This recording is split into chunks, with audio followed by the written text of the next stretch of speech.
जय हिंद दोस्तों, युग चरण चैनल में आपका हार्दिक स्वागत है। आज बात करूंगा कि आज आखिरी दिन है, 7वें वेतन आयोग की लास्ट बढ़ोतरी है और ये यानी 1 जनवरी 2016 के बाद लगातार डीए में बढ़ोतरी हुई है। ये कितना पहुंचेगी, यानी हम आइडिया लगा सकते हैं इस बार हमें 2% का फायदा मिलेगा या 3% का। 2% का फायदा मिलता है तो 57% डीए होगा, यदि 3 का मिलता है तो 58 होगा। आगे इसका क्या असर होगा 8वें वेतन आयोग के अंदर, यानी और जनवरी 2026 का यदि डीए ऐड करेंगे तो क्या 60% होगा। अब इस 60% से फिटमेंट फैक्टर यानी सरकार कितनी बढ़ोतरी करेगी, जैसा कि 7वें वेतन आयोग में डीए 125% था और 14.2% की बढ़ोतरी करने के बाद हमें फिटमेंट फैक्टर 2.57 मिला। तो यानी हम कह सकते हैं कि यानी कल होने वाली घोषणा का असर हमारे जुलाई से लगने वाले डीए के साथ साथ अगले फिटमेंट फैक्टर पे भी पड़ने वाला है। तो दोस्तों, सबसे पहले हम बात करेंगे कि जो मई के आंकड़े आए थे, अब जून के आंकड़े शायद कल तक निकलेंगे और उसके बाद हम कहां तक पहुंचेंगे।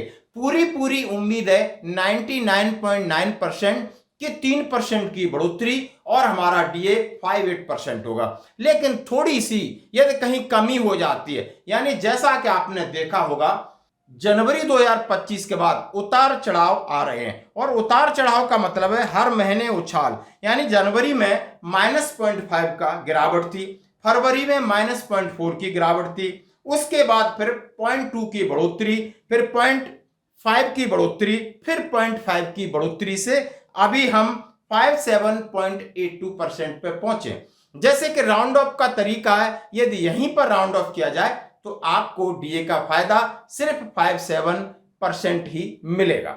यानी राउंड ऑफ यानी आपको पूरा फिगर चाहिए, 58% चाहिए। अब इसके लिए कितना और उछाल चाहिए या कहीं गिरावट होती है, 1-2 पॉइंट की गिरावट होती है तो क्या हम 58% पर पहुंचेंगे। तो आइए इसी का विश्लेषण करते हैं। जैसा कि दोस्तों मई की रिपोर्ट में आपके सामने जो तरीका है, प्रेस रिलीज निकलती है government of India, ministry of labour and employment labour bureau की तरफ से। अब ये मई 2025 का मैं आपके सामने दिखा रहा हूं, इसी का लगभग कल निकल जाएगा, वो जून 2025 का होगा और उसमें सीधा consumer price index for industrial worker 2016 = 100, ये बड़ा फैक्टर है।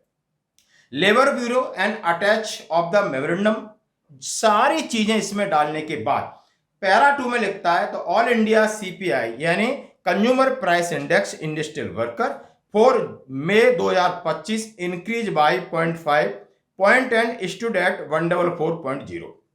ये बड़ा इंपॉर्टेंट है। और year on year inflation of the month of May 2025 stood at 2.93%, जिसका इन्फ्लेशन बेस्ड का ग्राफ जैसा आप नीचे देख सकते हो। और कौन कौन सी चीजें शामिल होती हैं, 6 चीजें इंपॉर्टेंट होती हैं, उनके हिसाब से वर्कआउट करते हैं जैसे मैं कहा था। अब हम जून का इंतजार कर रहे हैं तो जरा पिछले आंकड़ों पे हम थोड़ा नजर डालते हैं। जनवरी में यानी दिसंबर 2024 में आपने जो देखा होगा 143.7 उछाल के साथ 55.99% डीए बन रहा था। तो राउंड ऑफ कैसे किया गया, 0.99 का आपको फायदा नहीं मिला, 55% आपको मिला। उसके बाद जैसे हमने आपसे कहा लगातार जिस तरीके से घटा, 2 महीने घटा, 0.5 घटा तो सीधा जाकर के 143.2 हुआ, फिर 0.4 घटा 142.8 हुआ और टोटल डी आपका 56.68 पहुंच जाता है। उसके बाद मार्च में 0.2 प्लस होता है, 143.0 होता है तो 57.06% हो जाता है। फिर अप्रैल में 0.5 बढ़ता है और ये 143.5 हो जाता है, जिससे डीए इन परसेंटेज 57.44 पे पहुंचता है।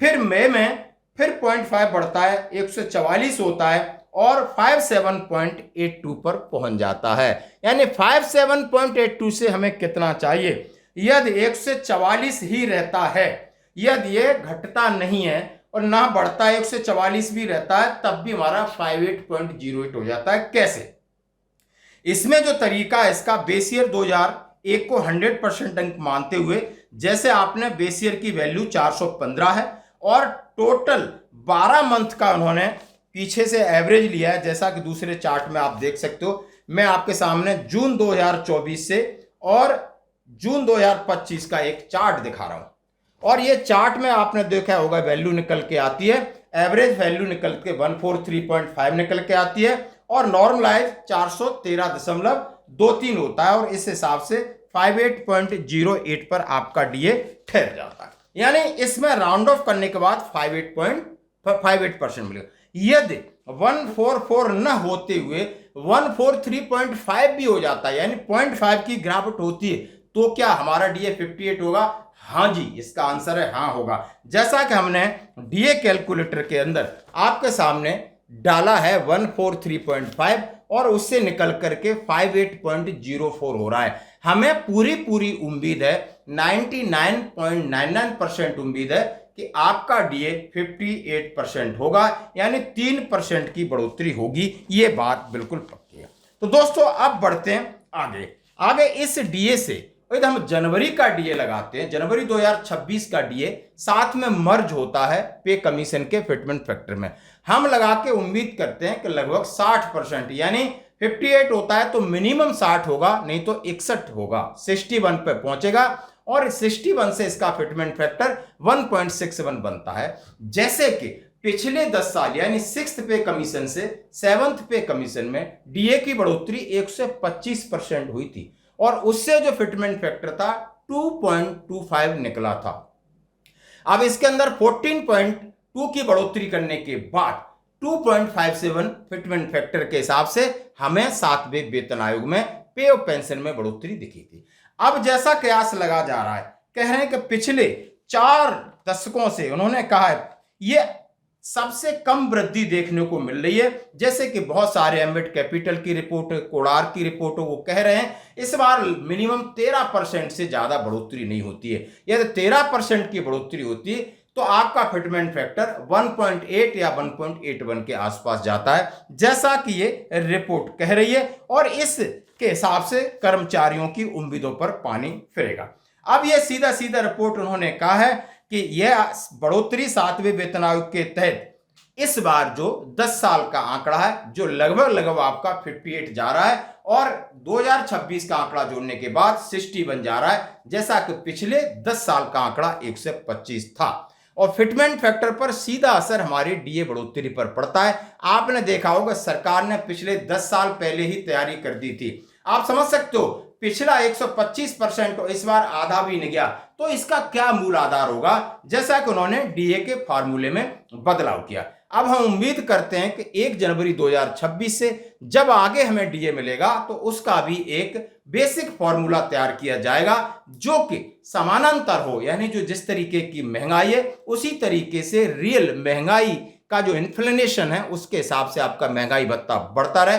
ये केंद्रीय कर्मचारियों ने मांग रखी है। इसके साथ मांग रखी है यदि डीए हमारा, जैसा कि उन्होंने बताया कि पिछला हमारा 55.99% था, तो राउंड ऑफ की तरीका जो होता है लगभग, तो देखा है कि 0.5 से ज्यादा है तो नेक्स्ट फिगर में राउंड ऑफ करना चाहिए। लेकिन इस नीति पर भी इन्होंने रखा है कि इसमें बदलाव की जरूरत है, या तो जो फिगर हैं पॉइंट के बाद उनको पूरा का पूरा कंसीडर किया जाए, या राउंड ऑफ का तरीका बदलाए, ताकि डीए की जो बढ़ोतरी सामने आई है उसका फायदा केंद्र कर्मचारियों को मिले। तो दोस्तों ये थी डीए के ऊपर अपडेट, और डीए के ऊपर फिटमेंट फैक्टर का क्या असर रहता है। धन्यवाद।